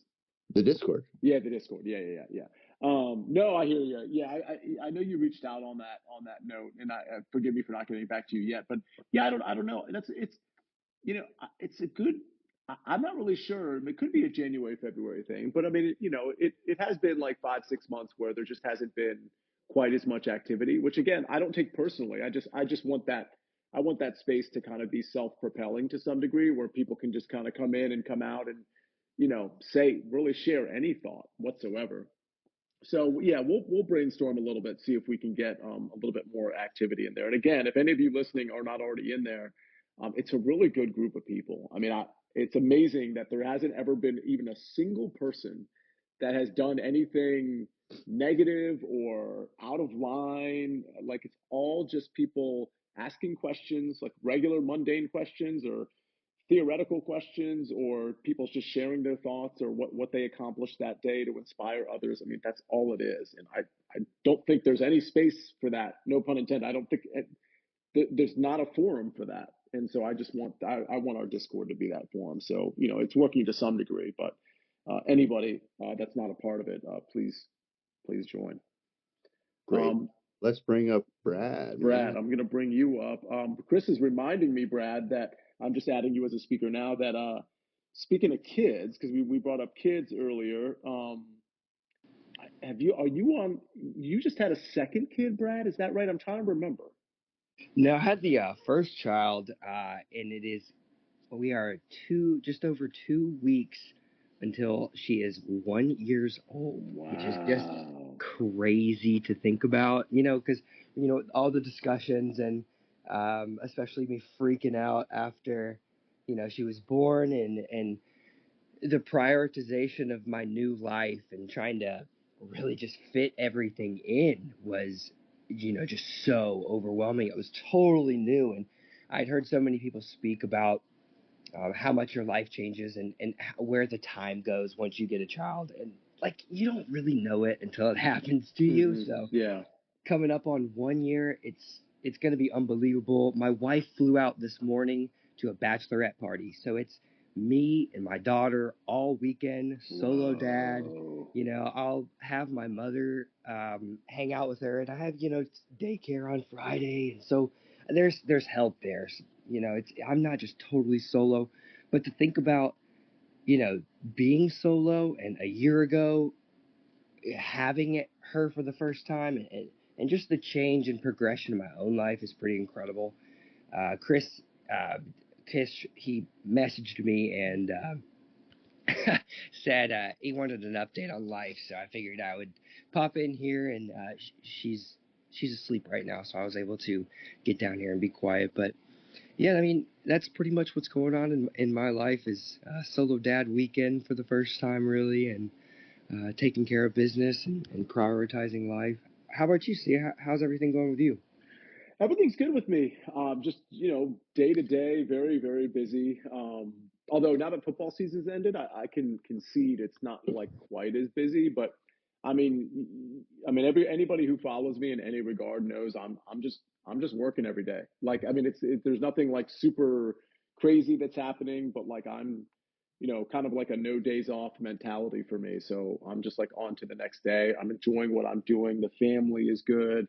The weather kind of sucks, but that's just like classic winter. I'm scheduling my trips to South Florida here and there to like break up the monotony of the cold weather.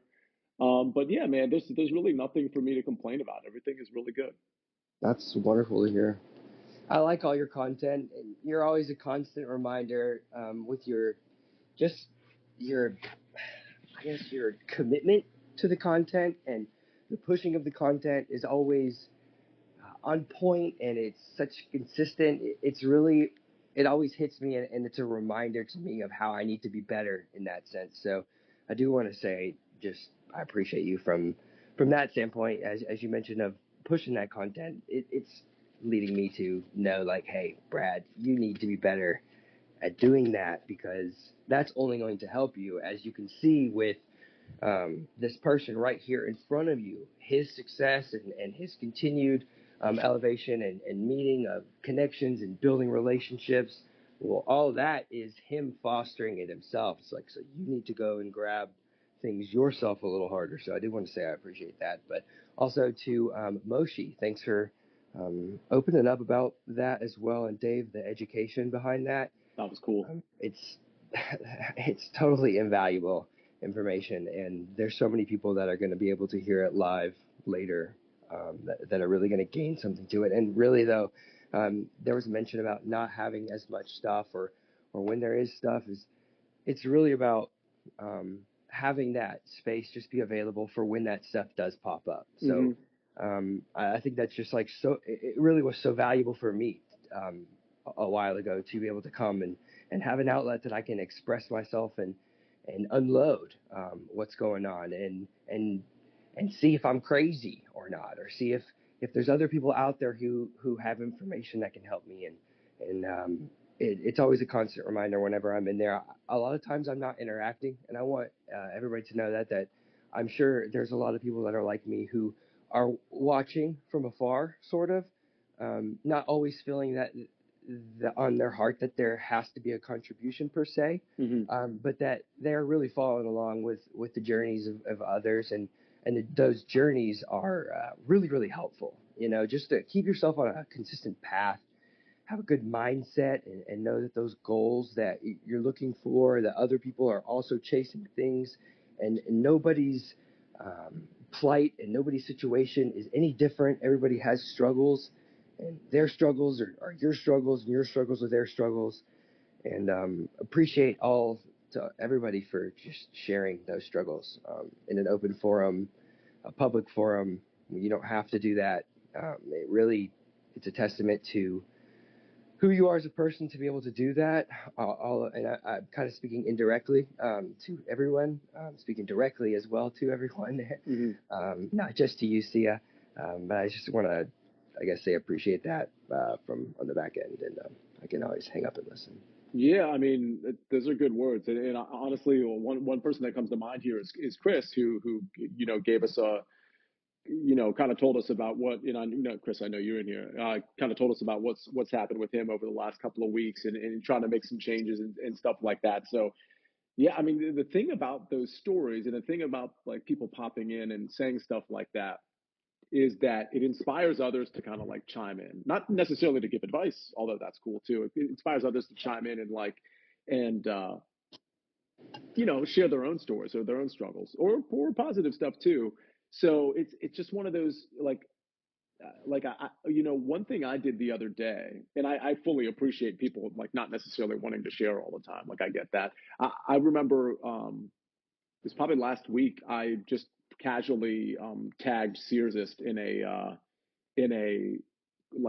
I tagged him in our Discord, and I was like, hey, how's everything going? And just to like, because I hadn't seen or heard from him in a while. And then he talked to us about his weight issues and all of that stuff. And I don't know if you noticed this, but like I consulted with my wife Gigi, like trying to like really give him some initial steps to take that are extremely practical that he could incorporate like tomorrow.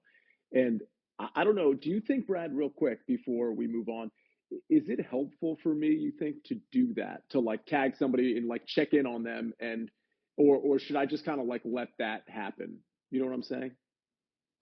I think that if there's something on your heart, Sia, and if you feel that you need to check in, I think you should never hesitate a second in your life to do that.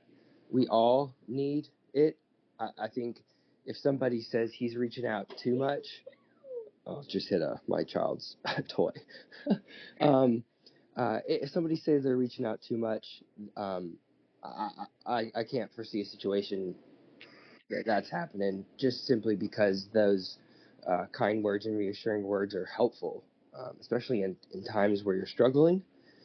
And we're all struggling at different times in different ways. And I know that I'm I'm not here to say my struggles are any more different or any stronger or more, more difficult, but every day it's a step in the right direction. Like how Moshe has come so far. Maybe he's not at where he maybe wants to end up, but just getting this far, I think we all should learn to celebrate our successes a little more along the way. Yeah. Just because you haven't got to your end goal doesn't mean that you can't find success with the steps. And I'm also speaking to myself as well. Just finding those successful moments to where you can really reflect and be proud of yourself. Just Yeah. for that effort. That's like incredibly good advice, because people sometimes think they have an end goal in mind, and they're not appreciating the micro successes that they might be having on a daily or weekly basis. And like those, I characterize them as micro successes just from a time standpoint, but they're actually like legitimate successes. But because you have some end goal that might be 3 years down the line, you feel like you haven't like succeeded yet, and that's like obviously ridiculous. Monotone, I see your hand up. Jump in here, buddy. Yeah, no, I just wanted about the question you asked a minute ago about checking up on the guy in Discord. I mean, I thought I don't have the notifications on, so I haven't seen the Discord in a little bit, but I did see that. And honestly, I feel like that was a great move by you. Like, I think a lot of times when you're kind of down in the dumps and you're like kind of at a lower point, you almost want to like shoulder everything yourself, because you don't want like you don't want to be feeling bad, so you kind of just like, oh, I got to get better, I got to do this myself, like I gotta, before I can talk to people or open up, like I gotta at least make some improvements. But when somebody reaches out to you and kind of shows that they care about you and they're thinking about you too, I mean, I think that's nothing but positive. And like, who knows, if you hadn't sent that, maybe he wouldn't have I don't know, had that boost, in his day or something. And like you said, you obviously gave him some advice. I know other people in Discord gave him some advice. Like, that's something that could actually help his day to day going forward. I feel like in his case too, and I hate to like talk about him in some like crazy third person way because he's not in here, but I feel like in his case too, because he's been active in the Discord here and there over the last couple of years since we've had it. He feels like bringing it up is going to be like almost like a burden on the quote positive works Discord. And positive works is a great name, but it's not meant to be like, oh, only share positive stuff. And I feel like some people, if they're having an issue, they feel like they're bringing the crowd or the temperature down because their thing isn't super positive. And I definitely don't want people to think that, which makes me want to reach out even more now that like we're having this discussion. If you don't mind if I jump in, I was thinking that same exact thing as you were mentioning. When you ask that question about reaching out, sometimes it is difficult to want to continually talk about yourself. I know it is for me as well. It feels almost selfish in nature to be constantly bringing up, things like that. So sometimes getting somebody to ask and solicit feedback does help in order to unload without feeling like you have to explode. Yeah. No, I think you're 100% right. You're absolutely. I just want you all that are listening, that are in there, to not hesitate. Like, I understand that sentiment, but I also want you to understand that like I would prefer people like just come out and like say whatever's on their mind rather than like being asked, because what if that question's never asked, and then it's like, oh, you're like feeling like you're a burden on the chat or something. But I think you're right, Brad, 100%. Dave, I know you had something too. Yeah, Sears just was in here for a little bit. Yeah. And I believe wholeheartedly that you reaching out is what Positive Works is all about. I mean, it's a catchy name. Positive Works is just like Positive Works can be the goal, being positive works, and then you can talk about your positive works. It's got a lot of meetings, but when you reached out, it also opened up other people telling, Larry chimes in every single time, which is awesome, and it basically evolves or organically grows from there. Now, that is one way that we can keep that we can easily keep the Discord popping is if more of us feel comfortable, and I can do that myself by just checking in on some person, just looking back at the feed, even looking back at the old messages that people have written and then following up on that. So please keep doing that. Yeah, it's a good point. I've actually done that before. Well, I'll like just scroll up for like 5 minutes and like I'll go back like a year. It's probably an easier way to do it, but like I'm an idiot when it comes to tech, as I spoke with Moshe about earlier today. But I'll like scroll up and I'll just see some handles that I haven't heard from in a while, and I'll be like, oh, I should ask this person. I should follow up here, and that's probably what happened with Searsist. Although his name, he's active enough where I don't like forget that he was ever there, but. That's what ended up happening there, as Byron's laughing at me about the tech thing. It's funny. I'm going to bring Logan. I'm going to bring you up here. I know you. I think you were probably working tonight, and I know you're able to jump in here now. Logan, you can take yourself off mute and say whatever you want. What's up, man? How are you? Yeah, I was just gonna say, like, this might sound too much like therapy talk because of my job, but so much of positivity, like, when we have like meetings about how to like talk to people and like how to connect with them, it's more about how to ask questions, how to get someone else to reflectively think on some of the things they want to talk about. So like offering to help, or like, hey, what does positivity look like for you?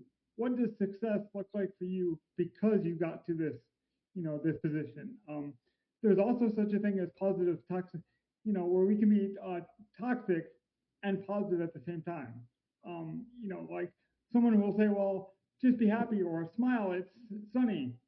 But the problem is if that person doesn't feel very happy, if they don't feel like there's a lot of heat coming from the sun, it doesn't matter what the temperature is in the room, you know?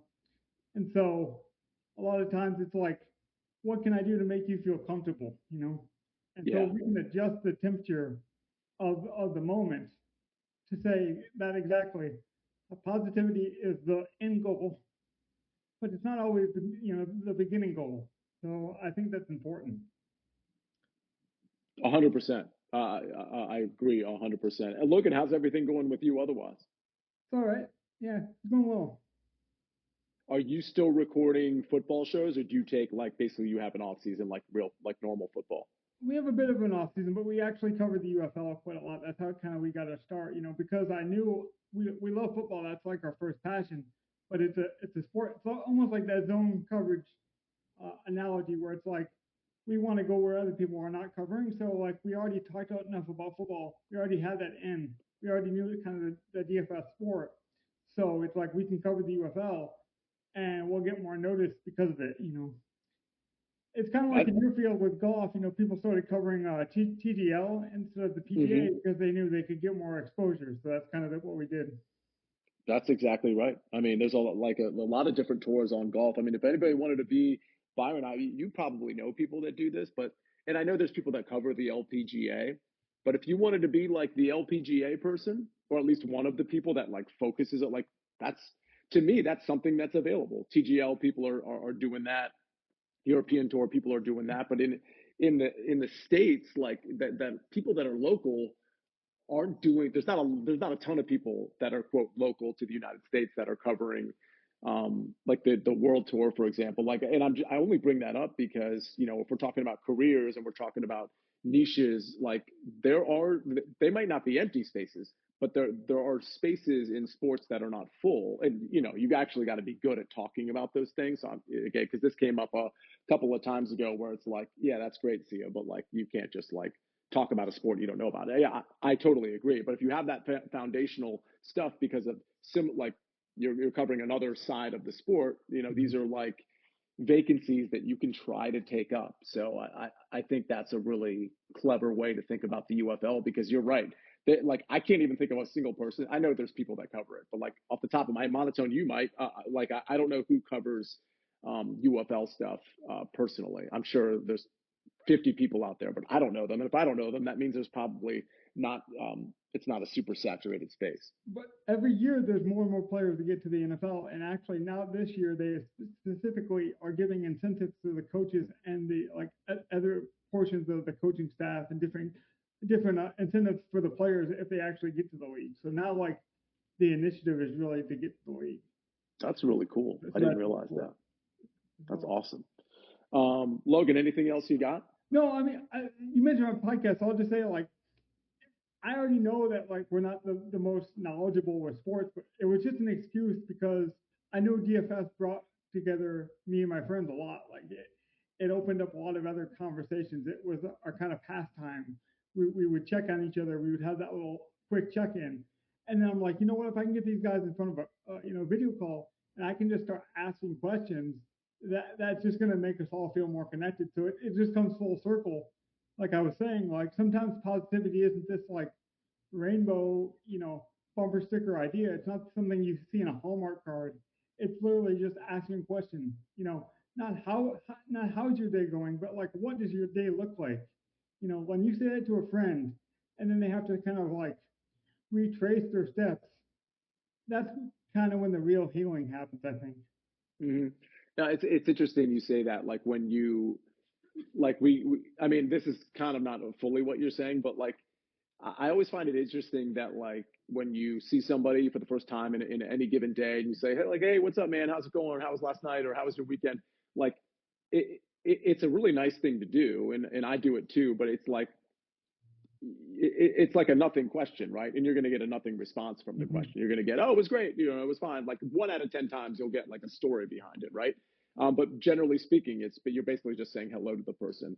And I do think there's some value. And again, I don't think this is the point you were making, but I do think there's some value in articulating the question a different way to anybody. It could be an acquaintance, could be a friend, family member, it doesn't matter, so that you actually get a real answer. Like when I was doing pharma sales, which is what I did after practicing law and while I was doing media stuff, I would see other pharma reps come in and just do the whole like, hey, how was your day? Or how was your weekend? Or how are the kids?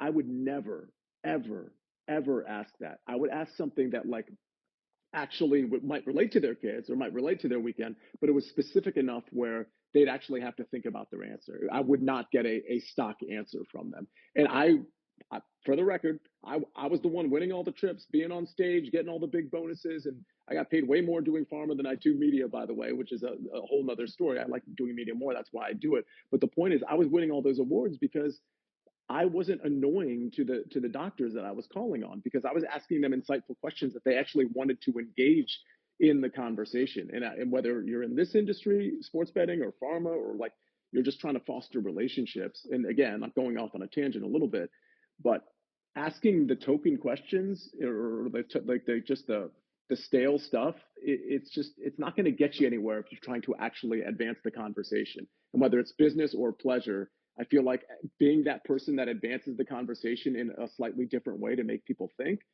I think there's so much value in that. That's exactly what it is. And if I could just quickly, I'll just tie it quickly into it. It's kind of starting with that staple, question though, like, because it gets everyone kind of comfortable. Like they're like, oh, I kind of know what's happening, and then you just slightly adjust it, like you were saying, to something where they have to like reflectively think about, the answer, but you already kind of got it to that comfort zone. So now they're like, well, I'm okay talking about this, and then you hit them with that reflective moment, and it really allows someone to come to their own grace, about it. And that's what beautiful what you did, in the chat when you're like, hey, I have the ability to give you this if this would help. And Yeah. then you reframe that back to him. It's like, if you're ready, if you want, that gives him the ownership and the power, and that's the empowerment part. That's beautiful.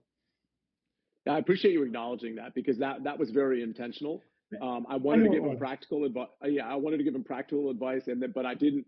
I also didn't want to like put too much on him. I wanted him to be able to have the option of like asking for more and requesting more and that kind of thing. So thanks for honestly, like sometimes I forget some of the nuances of how I say things. With my attorney background, I'm very intentional with my words, and the fact that you noticed that is pretty cool, actually.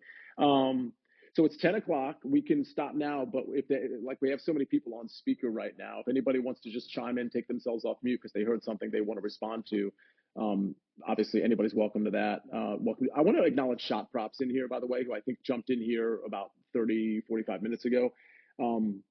Shot Props, speaking of sports betting, is a hockey capper. He reached out to me a few weeks ago he wants to. He saw that I was kind of doing something creative with. If you all remember the bracket stuff, we did the cereal bracket, the candy bracket. Byron was one of my panelists on the candy bracket. Chris Kish is helping me with my site. He's helping me with all that. I've got a graphic design guy that helped me with making the bracket look all good. So anyway, I'm not going to reveal exactly what Shot Props reached out to me for because we're still kind of working on it. But just out of the kindness of his heart, he just was like, "Hey, would you like me to help you with A, B, and C?" And we don't have much of a relationship, by the way. We follow each other, but that was pretty much it, other than a couple of messages back and forth over the last few years. And I just want to give him a shout out because I know he's got his own life and his own job and all this stuff, and for him to just reach out to me because he thought I was doing something kind of cool and creative that he wants to help me with is just cool. Like that stuff doesn't just generally happen. I have no expectation that it would ever happen, and for him to have gone out of his way and already put in some work, some really meaningful like tech side work for this thing that I'm not really addressing because I don't want to like be super specific yet. It's just really cool. So I want to give him a shout out. If you don't follow Shot Props, give him a follow, please.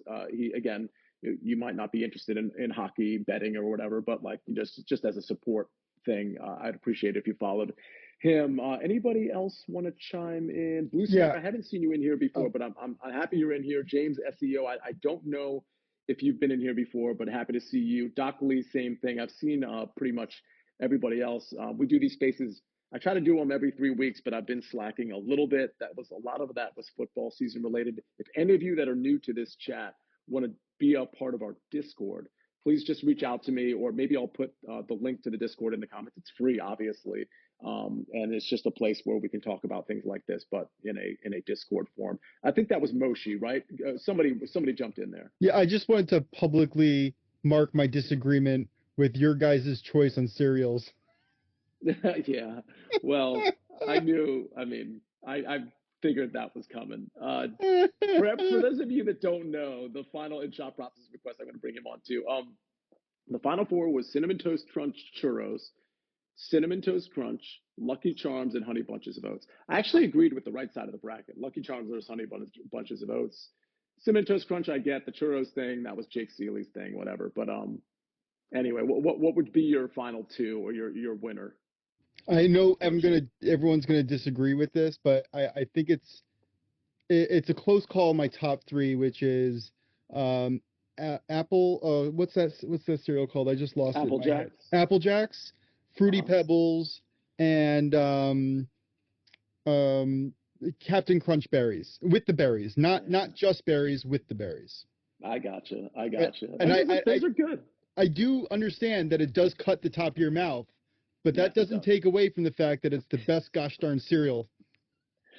I was a big proponent of getting all the Captain Crunch variations out of the bracket as soon as possible, and I actually did think I did a pretty good job. If anybody wants to watch that, it's on the my Positive Works YouTube channel that again Chris Kish has been helping me with. But it's 90 minutes. It's really fun, and it goes. Believe it or not, it goes pretty fast. Even though 90 minutes sounds like a long time, we had to break down an entire bracket. Go check it out. It's a fun watch. I'd like to put it in podcast form for people as well. Thanks for that, Moshi. Shot Props, I'm going to bring you up here, and then Chris, I saw you requesting as well. Shot Props, how's it going, man? Can you remind everybody your first name, please? Thank you all for the follows. I appreciate it. A bunch of new followers here. Oh, that's cool. That's great. So yeah, thank you, and thank you, Sia, for the kind words. I appreciate it. I didn't have too much to add. It was great listening to y'all. I was actually working on kind of what Sia secretly alluded to during most of the call. So yeah, I'm not going to say too much about it, but I will say I think Sia and I are building something pretty cool, and I'm excited to share it with y'all sooner than later. So yeah, just want to say hey to everybody, and yeah, thanks for sharing your stories. Awesome. I'm glad you got some new followers too, man. You absolutely deserve it. So I appreciate that. All right, I'm going to move on to Chris, who again, Chris Kish is a big part of our Discord. He's a big part of rebranding not only our Discord but my YouTube channel, which again, if you haven't found it and subscribe to it, Positive Works, Sia Nejad, type that in and you'll get right to it. But Chris, how's it going, man? I can't hear you yet. but you do look like you're off mute. So I don't know. It might be. Try taking yourself off mute one more time and see if it works. Am I the only one? I can't hear him. You might have like an AirPod issue or something. Maybe put yourself on speakerphone or something. See if that works. Okay, he's back to listener. Yeah, we'll give you a couple minutes on that. Dave, go ahead. Oh, is it me? Am I the one that can't hear anybody? Can you hear me? Oh, yeah, I can hear you. Okay, I can hear you fine. Okay, good. I'm just making sure. Okay, I brought you back up, Chris. Go ahead. Hey, can you hear me now? Yeah. Yeah, Okay. you're good. Yep. So the moment I was about to come on here, I had my phone in my pocket. I hear some weird sound I don't even recognize. I'm like, oh, this is perfect. How's it going, Sia? You've done great, well. Man. You've done well today. I assume you're gonna sleep well tonight overall. Good show, good hit. Of course, Yeah. I I tail your first round leaders almost always. I think you know where this is going. Yeah, I know. I do know where this is going. Yeah. So I was like, do I have this? Do I have the time? And I kind of blew it off and then forgot about it. And then, yeah. So, but I'm so happy for you guys. Well, let me say this. I mean, first of all, I will be the first to tell you, and this is the gambling is fun part of like the bets I put out. Like like my serious bets. I like the NFL props, which I've done really well in. The golf round matchups, which I've done really well in. These are not.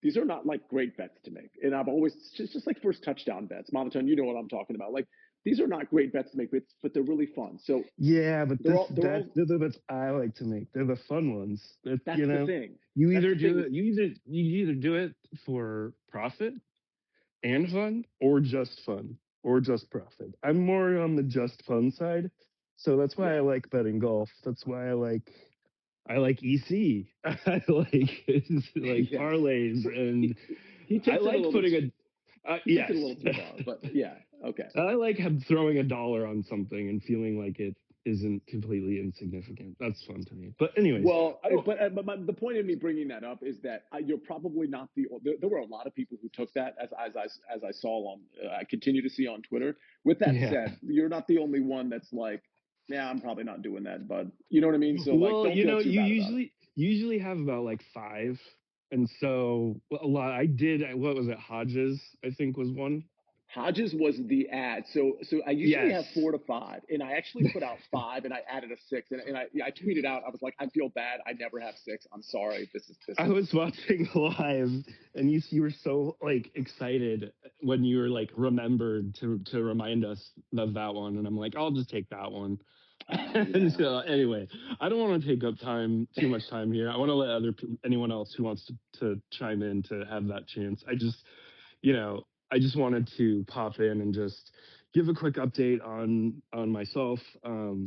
So like, at midnight tonight, it'll be like 9 days of just completely alcohol free for the first time in that's right, yeah, many years. I feel like a completely kind of like different person. It was interesting when he said that not that he lost himself. Oh, that's good. That's good. Thank you. That is good. He said he stopped loving himself. Mm-hmm. And so what connected with me is the last, week and a half or so has been similar. It's more like I lost myself, like in this cloud, and now being out of it and looking back on it, it's like, it's amazing and like, also horrifying, and it's all really new still, so I don't want to like get ahead of myself. But yeah, like everything's going like really, really well. I have like no interest in doing these things anymore. And awesome. Fortunately or unfortunately, both, honestly, I didn't get to like make the choice on my own. It was like thrust upon me. And I think for some people, like that might be how it needs to be, because I've done the thing where, oh, I'm building it up in my head. I'm writing a date down, and that's the date. And that date always comes and goes. It's like Friends.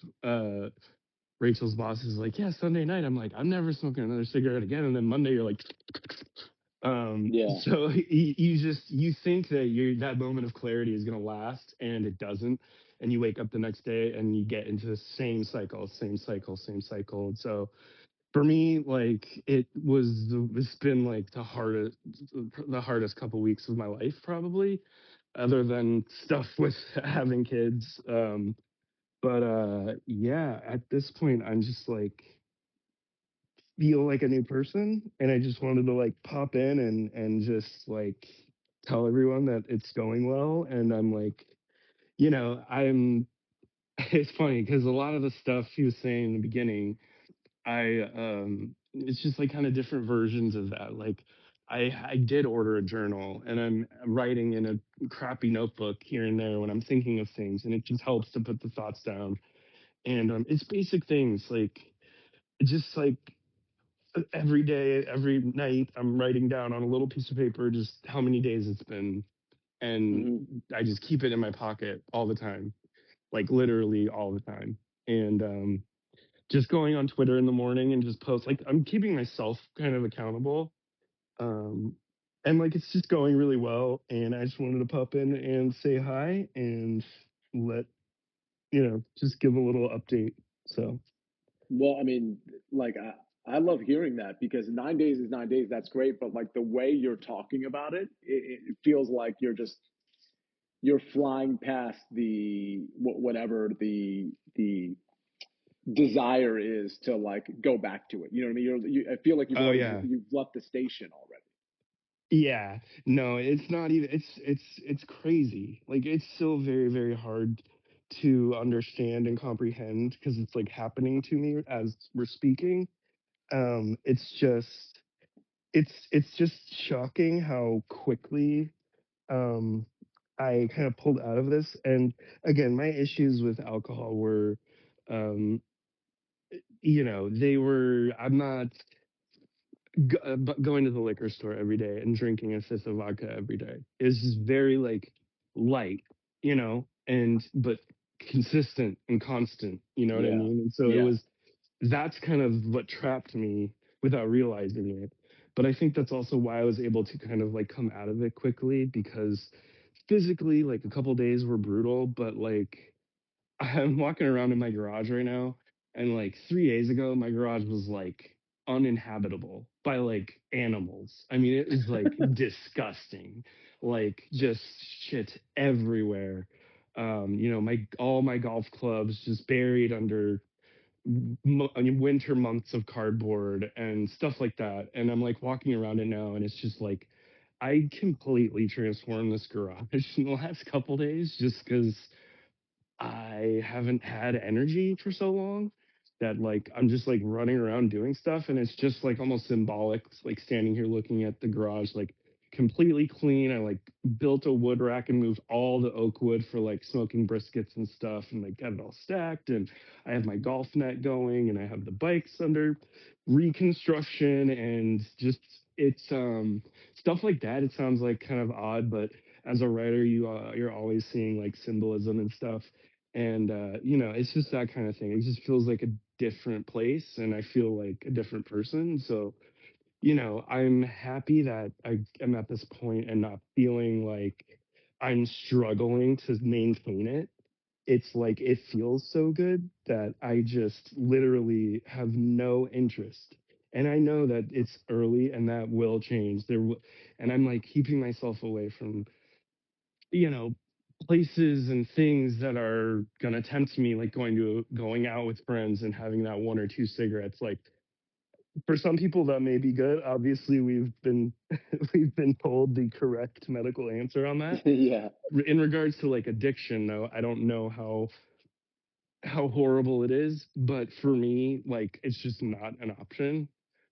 And it's for myself, like this number in my pocket is like there to not let myself forget about this and like get complacent and then just get into the same like when I think everything's going well and then maybe something happens like one of my kids gets hurt or something medical happens with my parents, how am I going to react then? You know what I mean? And so it's still early, but I just wanted to give a quick update, and because I, wrote a lot and I didn't want it to just like sit there and not be updating on how it's going. And so, yeah, it's going really well. And I just wanted to say that. So I don't want to take up more time in case anyone else is wanting to talk.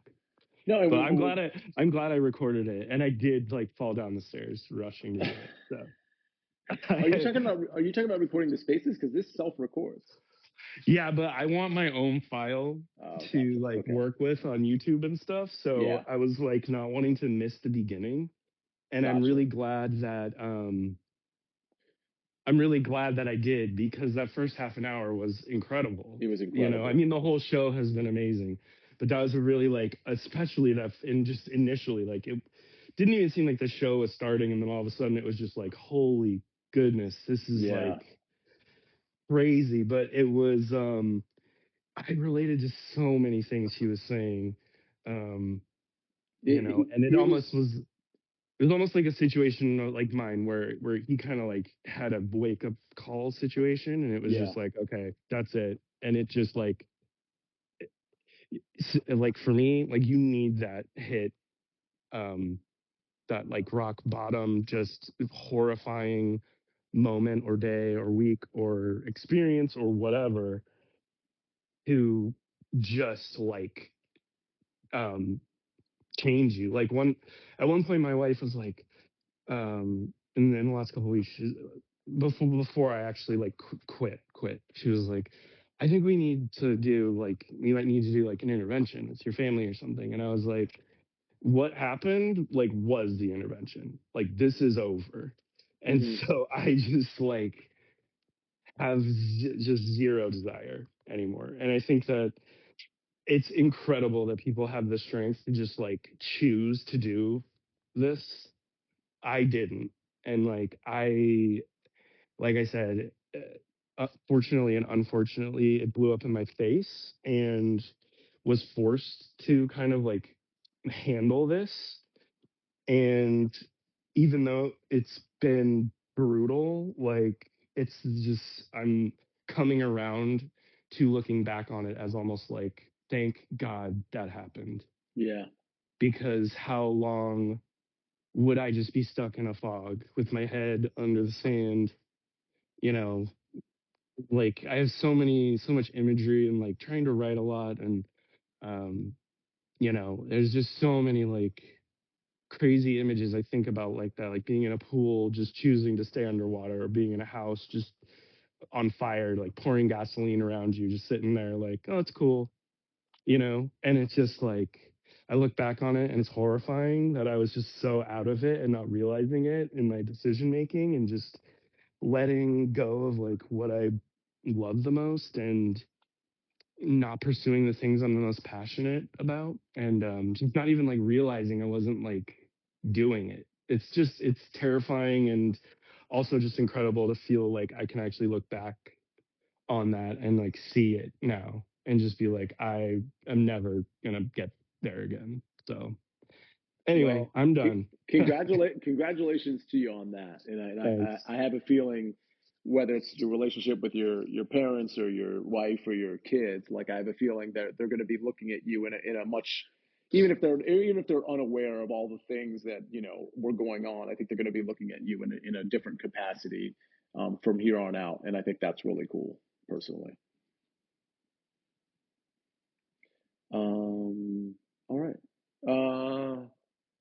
Who else we got? I think I see Pamela Maldonado is in here. I think maybe this is a good stopping point. Does anybody else want to chime in before we get out of here? Let's see, 10:30. Yeah, we've been going for 2 hours. This is a really good space. Pam, I know you jumped in late, but if you want to, yeah, the first 20 minutes were really good. Pam, maybe you want to come on to the next one, although I just already invited Vaughn onto the next one too. But everybody, thanks for being in here. Monotone, Shot Props, Logan, aka Wheels Up, Stern Bets, Pam, Byron, Squishy, James, Iterative. Oh, I haven't seen this one in here before. Thanks for being. I don't know. So some people that I don't know their names. They might jump in here thinking we're going to be like talking like golf round 2 matchups or something. And it's like, no, these spaces are something totally different. But thanks for sticking around. Appreciate that.